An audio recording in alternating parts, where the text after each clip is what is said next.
কুমারখালী শহীদ গোলাম কিবরিয়া সেতু সংলগ্ন এলাকায় আসলে দিন দিন বাড়ছে যানজট এবং সেই সঙ্গে বাড়ছে মানুষের আনাগোনা, সেই সঙ্গে যানবাহনেরও তীব্র এখানে যানজট সৃষ্টি হয়। সেক্ষেত্রে এখানে কিন্তু প্রতিনিয়তই ছোটখাটো দুর্ঘটনা ঘটে এবং সরজমিনে এবং প্রত্যক্ষদর্শীরা জানিয়েছে আসলে দুই পাশে বিট না থাকার কারণে এখানে কিন্তু প্রতিনিয়তই কিন্তু ছোটখাটো দুর্ঘটনা এবং যে কোনো মুহূর্তে বড় দুর্ঘটনা ঘটতে পারে। আজ একটু আগেই এক ভ্যানওয়ালা এবং এই ট্র্যাক্টরের মধ্যে একটি ছোট ট্র্যাক্টরের মধ্যে কিন্তু একটি সংঘর্ষের ঘটনা ঘটছে এবং এতে কিন্তু বেশ আহত হয়েছে একজন।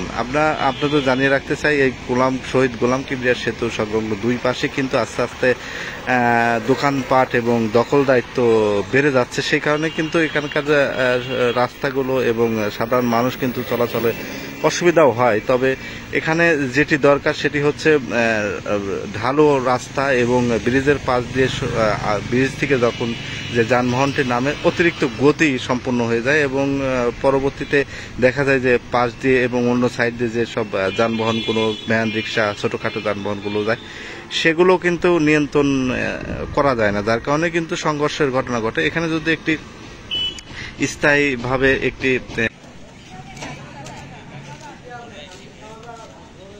এইমাত্র একটি ট্র্যাক্টরের ধাক্কায় একজন আহত হয়েছে, দেখা যাক কি হচ্ছে।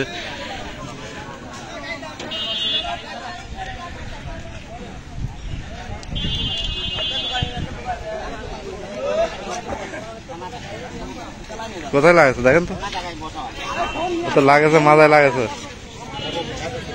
হ্যাঁ লাগেছে।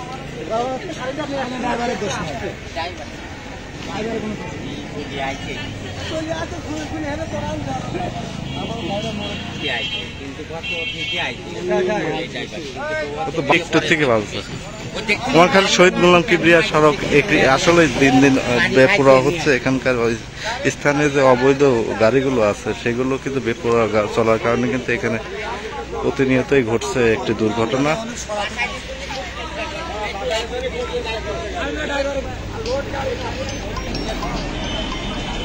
এই যে আপনাদের আসলেন ওই জায়গা থেকে কতটুকু গতি সম্পন্ন হলো, গতিটা বেড়ে যায় কেন আপনাদের? আমাদের ব্রেক থাকলে একটু ভালো হয়, ব্রেক যদি লুজ হয়ে যায় কোনায় চলে যেতে পারে, কথা বলতে পারবেন। একটু হালকা একটু চড়ানি বেশি আছে, তাহলে এই সময় কিন্তু একটু আগে একটা ছোটখাটো একটা দুর্ঘটনা ঘটছে। এতে আপনাদের প্রায় কি দুর্ঘটনার শিকার হতে হচ্ছে কিনা? একটু চড়ানি আছে। এই ক্ষেত্রে আপনাদের কি হলে সুবিধা হবে? আমার একটু হালকা একটু আবার একটু করে দিলে পরে গতিটা কমে যায়, কিংবা স্পিড ব্রেকার যদি দেয় এতে আপনাদের সমস্যা হয়তো। সমস্যা মানে একটু হালকা ব্রেক থাকলে এবার চলে যেতে পারে, মানে ব্রেক করলেও আপনারা অনেক সময় দাঁড় করাতে পারতেছেন না। না না না সেটা আমার সেটাই হিসাব করে চলা লাগবে ব্রেক। ঠিক আছে, ধন্যবাদ। যেমনটা জানাচ্ছিল আমার এক ভ্যানওয়ালা ভাই যে আসলে ব্রেক থাকলেও অনেক সময় এই জায়গায় কিন্তু নিয়ন্ত্রণ করা সম্ভব হয় না।